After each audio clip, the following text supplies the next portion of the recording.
నా తమ్ముడు, నా చెల్లి, నా అక్క, నా అన్న, ఈ రాత్రి గుర్తుపెట్టుకో,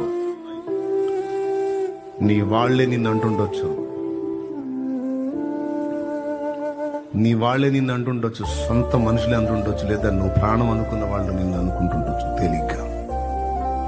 నువ్వు వేస్ట్, నువ్వు అలా, నువ్వు ఇలా, నీలో ఈ తప్పు ఉంది, నీలో ఈ తప్పుడు పనులు ఉన్నాయి, నీలో ఈ బలహీనతలు ఉన్నాయి, నీలో ఈ లోపాలు ఉన్నాయి, నువ్వు అలా, నువ్వు ఇలా అంటుండొచ్చు.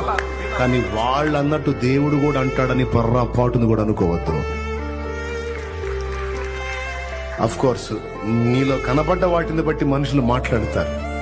నీలో మరుగై ఉన్నది ఏదో దేవుడికి తెలుసు.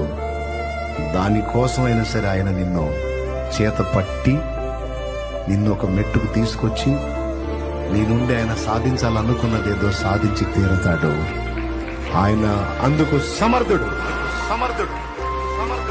ఆమేన్.